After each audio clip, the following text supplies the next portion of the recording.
Bonjour à tous et bon dimanche. Nous voulons lire dans Matthieu chapitre 4, les versets 5 à 7. Nous lisons au nom de Jésus. Le diable les transporta dans la ville sainte, les plaça sur le haut du temple et lui dit: si tu es fils de Dieu, jette-toi en bas, car il est écrit: il donnera des ordres à ses anges à ton sujet, et ils te porteront sur les mains, de peur que ton pied ne heurte contre une pierre. Et Jésus lui dit: il est aussi écrit: tu ne tenteras point le Seigneur ton Dieu. Amen. Le thème du jour, c'est la tentation dans le parcours avec Dieu.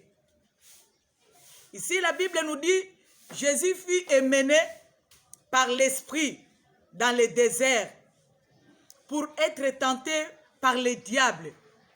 Après avoir fait son jeûne de 40 jours et 40 nuits, Jésus eut faim.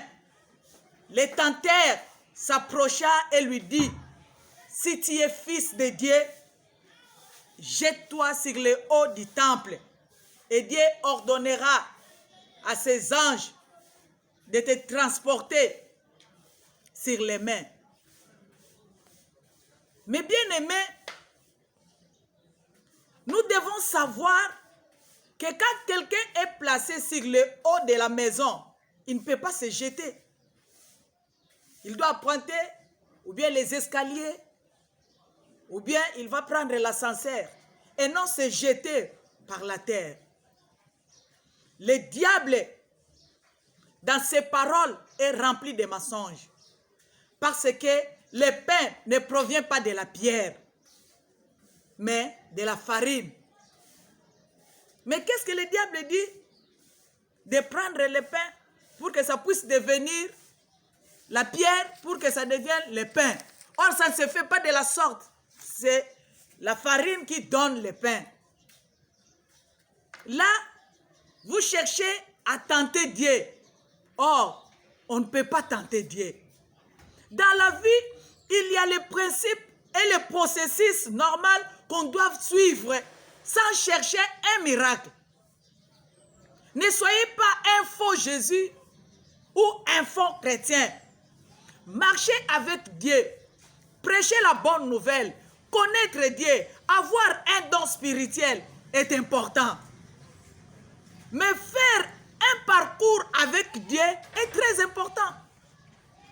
Au verset 5, la Bible nous dit: le diable plaça Jésus sur le haut du temple en disant: si tu es fils de Dieu, jette-toi. Qui lui avait dit que Jésus n'était pas fils de Dieu? Pour lui dire: si tu es fils de Dieu, pour douter de lui. Or, si quelqu'un est placé sur le haut d'une maison, il doit prendre les escaliers, prendre les ascenseurs. Il ne peut pas se jeter. Pour descendre, tu ne peux pas chercher se jeter, non. Tu ne peux pas chercher un miracle pour que les anges de Dieu te transportent sur les mains. Non. Ne cherchez pas un miracle là où tu dois suivre un processus normal. Ne cherchez pas un miracle. Prenons l'exemple d'un processus. Prenons l'exemple des principes. Tu veux manger l'omelette, tu dois casser les œufs. Tu veux être diplômé, va à l'école, étudie. Tu veux récolter, sème. Là, ne cherche pas un miracle. Suis un processus. Le miracle intervient que quand nous sommes à l'impossibilité. Quand vous êtes incapable de faire quelque chose, c'est là que vous devez chercher le miracle venant de Dieu. Et la Bible dit: ce qui est impossible aux hommes est possible à Dieu. Pourquoi chercher le miracle là où vous pouvez descendre? Pourquoi chercher le miracle là où il y a un processus à suivre? Mon bien-aimé, quel est ton parcours avec Dieu? Toi qui veux faire de grandes choses avec lui, quel est ton parcours? Dans la vie, le miracle est cherché quand l'homme est limité, quand l'homme est devant des obstacles, quand l'homme est en danger. C'est là où il peut chercher les miracles. Ne cherche pas les miracles quand il y a un processus à suivre. Mon frère, ma sœur, devant les obstacles, devant les dangers, c'est là où l'homme est mesuré. C'est là où Dieu peut mesurer votre foi. Il y a l'ascenseur, il y a les escaliers pour descendre. Pourquoi tu dois sauter? Pourquoi tu dois chercher à sauter? Pourquoi tu dois chercher encore les miracles en se jetant en bas? Si tu cherches les miracles, sans l'impossibilité, tu cherches les postes sans parcours, tu cherches la couronne sans combat, tu ne réussiras jamais. Tu n'iras jamais de l'avant. Tu vas échouer. 2 Timothée 2, le verset 5 nous dit, l'athlète n'est pas couronné s'il n'a pas combattu suivant les règles. Toi, tu veux combattre sans règles. Non, tu ne seras pas couronné. Tu dois combattre avec les règles. Bien-aimés, nous devons savoir que dans la marche avec Dieu, il y a les choses que nous devons faire. Il y a les choses que nous devons subir pour qu'après 10 ans, 20 ans après, nous réussirons. Pour faire un bon parcours avec Dieu, sache que dans la vie, il y a 3 choses à faire. La première des choses, celui qui n'a pas de parcours avec Dieu n'a pas la couronne. Ça, c'est 1 Corinthiens 9, 25 qui nous dit ça.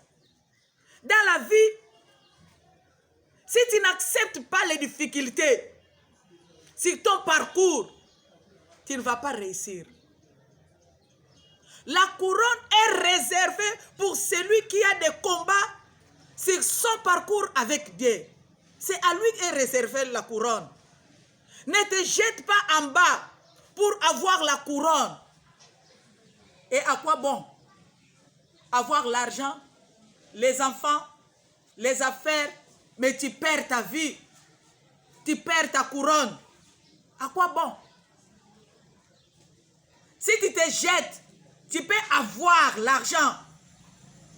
Tu peux avoir tout. Et à la fin, qu'est-ce que tu auras? Tu auras la tête vide, sans couronne. C'est ce que tu auras. Si tu veux être couronné, passe par les chemins que Jésus-Christ a planifiés pour nous. Ça, c'est Luc 9, 23 qui nous dit, tu dois renoncer. Charge-toi de sa croix chaque jour et suis-le. Là, vous serez couronné. La nature de ton parcours déterminera le niveau de ta couronne et de ta réussite. Matthieu 7, le verset 23 nous dit d'entrer par la porte étroite pour faire une bonne fin.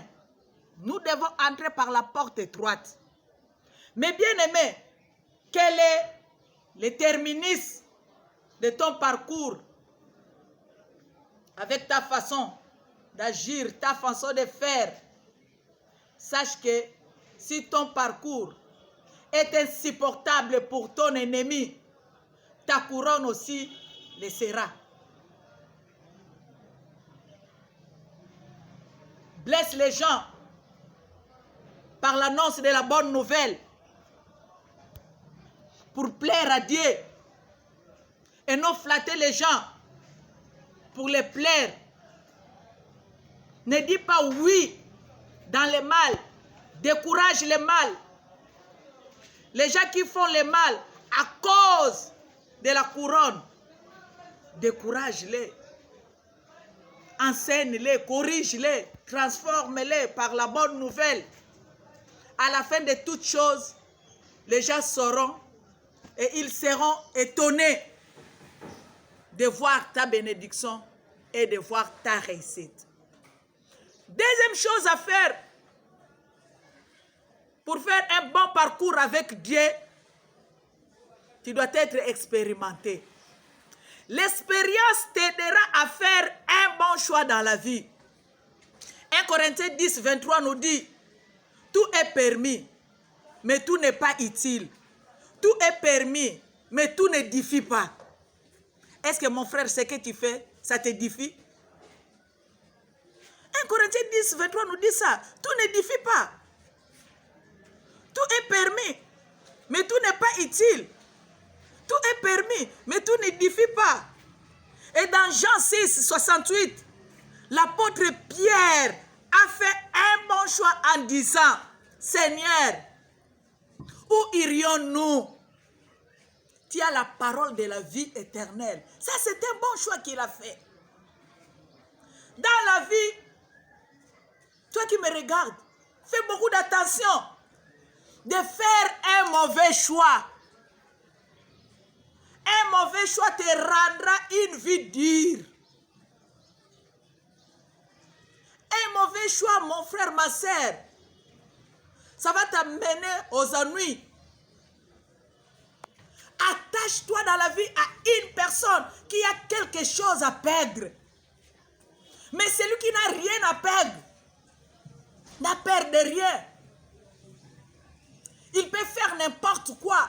Mais toi, tu as quelque chose à perdre. Tu es à la fois en crise. Tu as tes relations. Tu as ton travail. Tu as tes affaires. Tu as tes enfants. Tu as ton mari, ta femme. Tu as ton honneur avec toi. Tu as ta famille avec toi. Pourquoi tu t'attaches à une personne qui n'a rien à perdre? Qui va perdre même le paix que toi tu as. Il va te faire perdre ça. Attache-toi à une personne qui a quelque chose à perdre. Parce que s'il veut faire quelque chose de mal, il regarde à côté que j'ai quelque chose à perdre. Il ne peut pas faire n'importe quoi. Mais regarde la personne avec qui tu t'attaches. Qu'est-ce qu'il a à perdre? Tu vas regretter après avoir tout perdu. Et c'est à ce moment-là que tu te rendras sage. Là, ça sera déjà tard. Dans ton parcours avec Dieu, c'est là où tu sauras les choses de Dieu.